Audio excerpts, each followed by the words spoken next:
Voilà, peuple congolais, bonjour et bonsoir, ça dépend à Bangonga, au Bosibiso. Les lots de la bino actualité à la ligne parce que boye beke. Donc là, tout ça, il y a un démon. Je souhaitais déjà victoire pour te ma première place parce que déjà, le Léopard déjà si Aza qualifié. Qu'est-ce qui se passe dans le est de la République? Alors, tu la bino par rapport, il y a des bataillons, où il y a Bayi, Rwanda, où tu poudoyer, tu neutraliser au niveau de la Catholique, où il y a Bayaki les sous.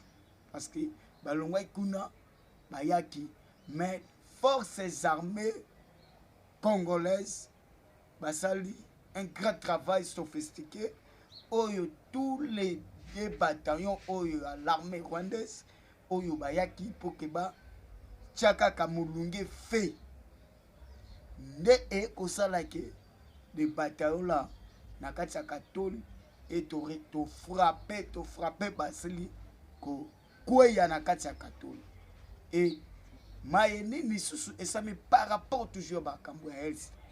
Il y a un pasteur au niveau de Bukavu aujourd'hui toujours là pendant to pesa bino actualité aza enlevé to kobeta pe yango et kaka na kati ko brosser muke un jeune courageux a défié nanga bisimwa na kati ya réunion beaucoup yeba bande ko balandi par rapport à l'est de la République.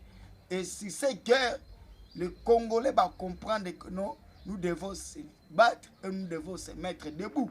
La raison pour laquelle Makamoko Sam. Mais grand travail yabayi, FARDC Senaba Wazalendo. Ah non, l'armée est tellement forte. Mais sauf que ça là qui n'a mauvais commandement. Mais Makamoko Salama, ok, toujours on a des coulisses, on a des sources d'informations. Na kati ya l'armée oba kosala l'opération balobi clair et sengeli à tout prix les premiers ba congomani ba voter na kimia na kati ya Uvira Mobimba. Quelle bonne nouvelle, likez, partagez et commentez aussi nos émissions et surtout partagez. Et vous êtes capable de commettre 10 000 abonnés, 100 000 abonnés. Vous êtes capable. Ba bon abisso fidèle. Ba bonne année, ba bonne fête ya bino yangwana. Maye nini elekana ki mokolo alubi. Nanga M23 na AFC baleli. Ok awa parce que na yebisa ki bino au niveau ya Ituri ya Uvira plutôt bazo sala nettoyage. Par rapport à ba militaires rwandais, oh bah c'est déguisé que l'information c'est ça. Oh ils ont collègues. Mais na kati ya nettoyage, moyen bango pe ba bimezate, moyen pe ba oh ba ya pe ba ezate.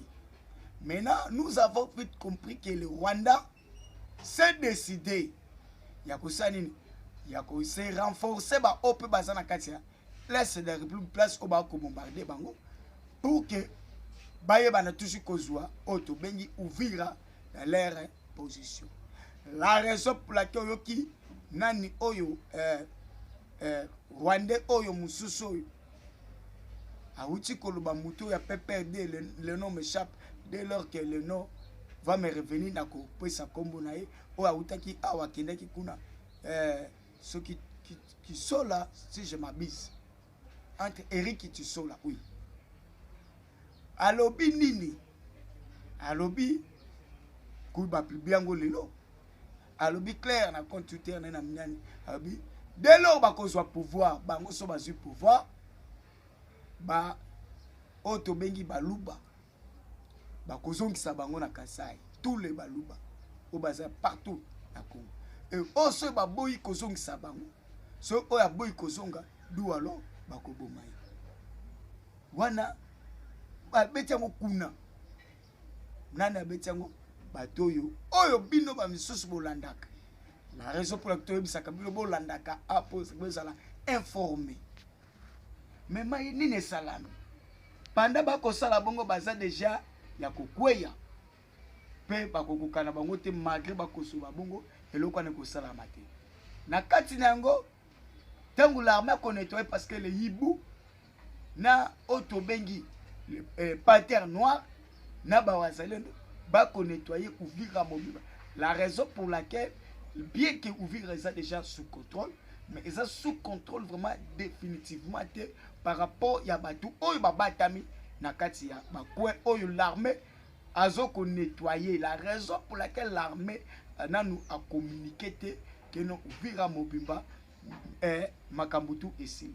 Mais là-bas information na liboso ndenge ezaki Uvira ezalaki vraiment ya ko siéger na bayi Rwanda. Mais en tant que l'armée a récupéré le contrôle. Mais le contrôle, l'armée a récupéré. Azo ko nettoyer nde ko nettoyer. Le nettoyage kwanza ko salama nde omoni na kati na yango ya Uvira lobby et l'armée militaire au bazaki la difficulté par rapport ya au niveau ya terre ya kati ya Uvira. Difficulté totale au bazaki non. Siko baki ko zela appui et où Taliban pour bâtir bango mais forte va se libérer. Donc on a qui les combats intensifiés qui mon kolo lobby til le loto koloba awa. Maïeza koyinda na kati ya Uvira. Mais j'ai aimé le travail abattu. Non, il faut féliciter FARDC. Les forces armées congolaises. Non, ils sont très forts. Et puis j'ai compris la stratégie militaire. Il y a militaire, il y a FARDC, disons. Parce que mon qui déjà les bataillons, deux bataillons, parce que dans le bataillon, on a 1000 soldats ou 900 soldats. Mais ce que qui deux bataillons. Kagame atindi bango balongwe kuna. Mais lobby stratégique na parce que système toujours comme ça la défense aérienne, les avions ne peuvent jamais survoler surtout les avions de l'ennemi. Parce que le système Krasuka est comme ça la vraiment musala. Mais côté pays ya mai, il y a hors bord kuna, ba hors bord ya forces armées et bimé ko sile et ko poutoyer. Mais bango bayeti papa côté ya Bukarama. Ba koti Bukarama papa bayeti na Katol ba le kati Uvira ba kotati Uvira. Mes chers Congolais, vous qui nous suivez, baye l'armée moni azomona déjà hein. Deux bataillons kotiti, deux bataillons, il y a pas militaire, il y a Rwanda, forces armées rwandaises. Bakoti tina katoli bakoti boum nde sika wana penako ba poudoyer bo bete la forces armées maboko be pe bo combattre bisuka nous sommes wazalendo et nous soutenons FARDC. Or que deux bataillons wana bakoti ki bango bakanisa ki que l'armée baza na contrôle teto bayebité. Or que l'armée congolaise des forces armées Azana information nouveau commandant des opérations comme mener opération symbiose des alliés que ce soit côté ya force navale na côté force terrestre na côté force aérienne au américain bako surveiller. Donc force navale en action c'est quoi en symbiose et en harmonie na force terrestre na force aérienne na bawazalendo. Travail abattu et côté ce qu'il y a force navale bango pe lobby kuna frappe ba beti tout bako bombarder ka. Côté ya force terrestre le panthère noir na ba unité yibu CTT ozui bawazalendo. Hey, des bataillons ya l'armée rwandaise ba ekokoya to kundi bango. Et bah matiseli ki bango des sur quoi 25. La raison mon qui keno oyo bisi moi à lobby bon na koloba makamba bisi moi wa o à lobby. Pourquoi lobby bon? Parce que bah connaître beaucoup de pertes énormes lobby. Sur quoi est mati bah mati bango ba sur quoi 25. Mais auparavant bah utaki koloba ya ça pas dit ça dit deux jours nakatia oh dans tout ya ba IMF tout ba lobaki liboso ba lobi non liboso te le M23, les avions de chasse des militaires congolais, les forces loyalistes au Bango Babengaki, les M23, va bombarder sur quoi Oyo Yaba FRDC. Wana ezaki pour mettre les picos na population au binobole. On a yebisaka bino, restez branchés sur votre chaîne pour ne rien manquer à terme information. Parce que awa to portaka bino les informations nécessaires et qu'il faut. Ok, ba yaki kokosa poison rwandais. Na kati nango etardé te lobby kaka. Des sous quoi au bango balobaki ba pesa pe na marque. Toujours des sous quoi wana emataki. Et bombarder des batailles likolo poupou. Sikoba unité ibu CTT na ba panthère noire na ba wazali ba cercle bango na kati ya katol esika bitumba intensifiaki likolo zo bombarder kaka. Ba zangi moyen kokota pe moyen kobima. Tous les deux bataillons ya IM23 bakouyi na katol. Tout au vide bango, l'icolo force aérienne est bombardée, force terrestre est frappée, force navale est intensifiée au même moment. Symbiose, l'harmonie, il y a frappes intenses au niveau catholique, pena ou katia ouvira. Et na katia ouvira, nettoyage, purge, nettoyage, toujours katia kosala. Les Rwandais en difficulté, barokende souap. Domoni bakoufi. Et pendant to fragilisé parce que au niveau de Sina, lac Tanganyika, kuna bakole kate parce que force navale, ils ont aussi honnêti kuna. Ba blindé pesa ba tcha pesa oyo to bengi blindé donc ba miraille. Moyen les M23 bakole katina na lac Tanganyika te kuna ba ketina Tanganyika ba le kati Kalemi. Tu vois jamais parce que les informations l'armée azanangwa à possession oyo ba M23 ba kolika kosala et puis peut déjà ba panthère au bazana terrain ba yebi position déjà et ba qui déjà information en temps réel la raison pour laquelle ba tche verrou kuna moyen les M23 ba leka exacté donc like et partager boyeba qu'est-ce que maintenant tant qu'on doit frapper salami et maye oh et salami lelo mokolo alelo par rapport à Katol et Katol awa récupéré en totalité wana Katol en totalité via dans ce combat au total ici deux batailles au ba yaki pona l'appui ya ba tuna bango basaki au niveau de terrain. Chers Congolais, nous devons féliciter les forces armées. Ba sali musala impeccable. On senti ba drone ni pense mati, drone mati. Beliko lisu e mati. Et moutou eye awazo sala opération en harmonie na force navale. Musala kitoko. Ezala kinde mauvais commandement.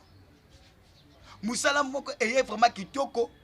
O penza bango da bazoko ka kolinga kutoyo ka tekeno la force o M23 koti o M23 ngasala. Kuna keza poutou ko poudouana ko poudouaye. Tant to poudouaye Kagama yoki. Yoka siko Kagama kambase ko sala. Na pa ya ministre na bango Olivier Ndungwiri.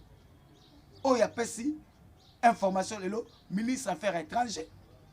Il se dit ceci que non, nous saluons les bravoures et la volonté des forces loyalistes RDF, donc forces de mouvement de libération du Rwanda ou les forces rwandais.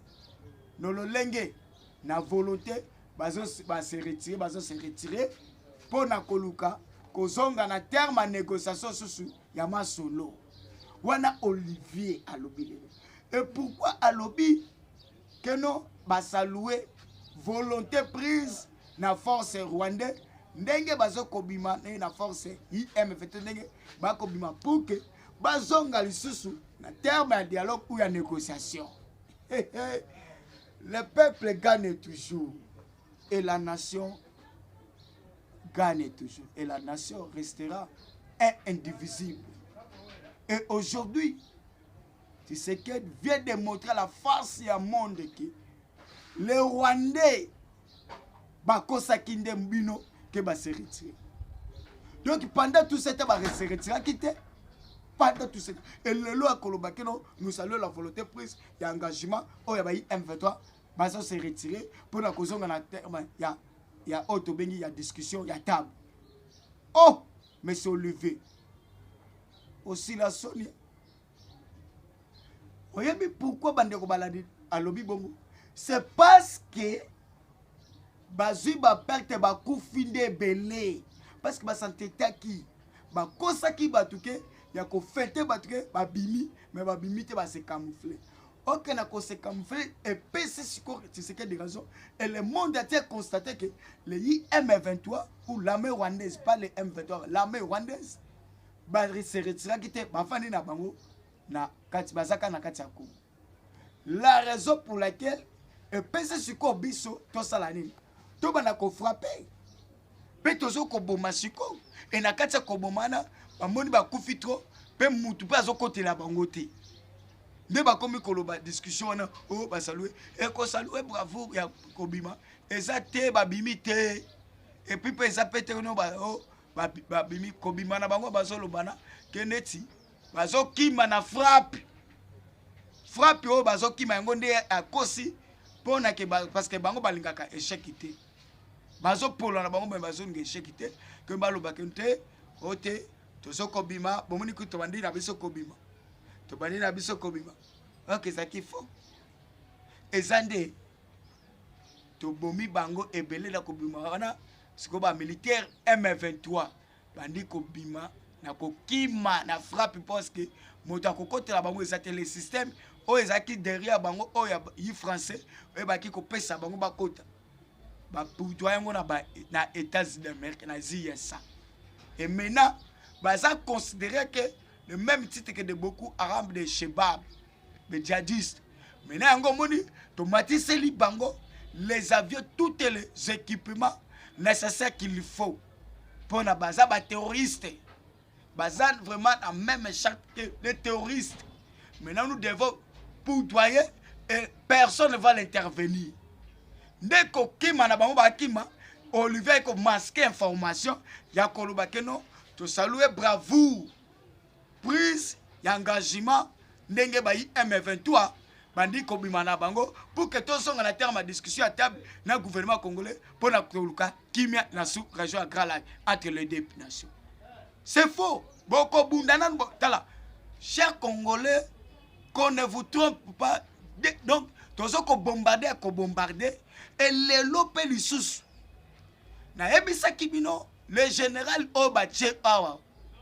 Il y a commandant des opérations comme mené des opérations parce que l'opération que les casco le général a tout front a coordonné mais coordination générale est intensifiée à 3 personnes par général na États-Unis d'Amérique les USA na Tshisekedi de ezo le kabongo le trioka donc coordination à trioka le général qui est en front na combo Mulomba général Mulomba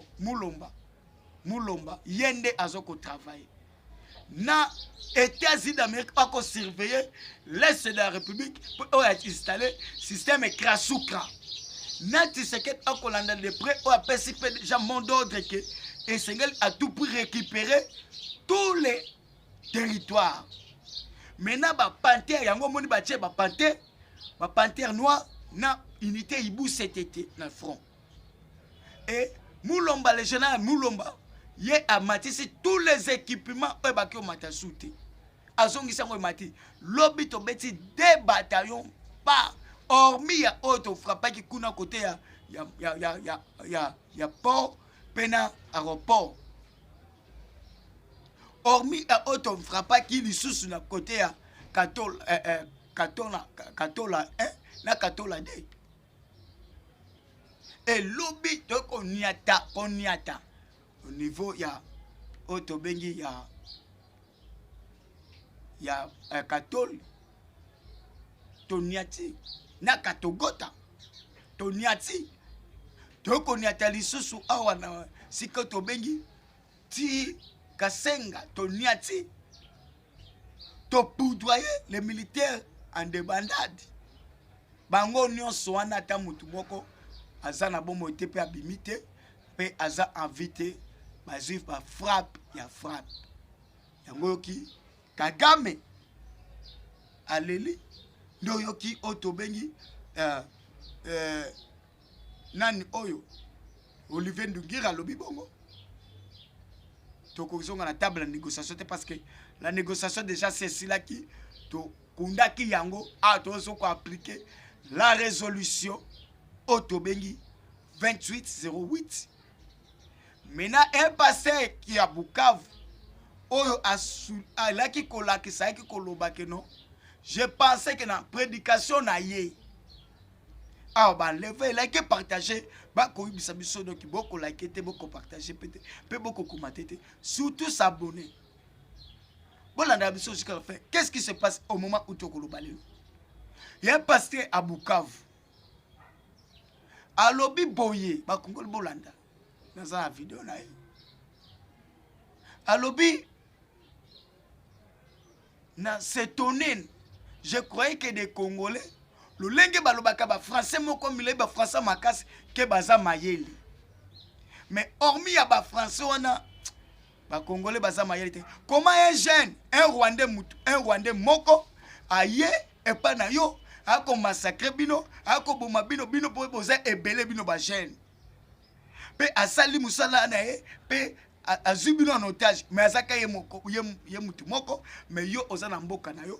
Oko défendre te pona nini pe ofandi kimia abino le Rwandais ba ye pona ko boma bino ba ye pona ko massacrer bon talande ba ko sa ba bomina ba fidèle l'église ba violer na bana mike un pasteur abi de Congolais ndegi bolobaka français makasi bongo pe boza makasi français na kati pe na kati ya bagage boza pe bongo mais bozaka na ba français belé mais boza mayele te bozo mona te mutu ba Rwandais mutu kaka moko mais azubino ba jeune belé en otage pe abomi bino pe botiki pas ko vivre d'où alors je vous dis de se lever et de combattre et de barrer la route et ça doit cesser.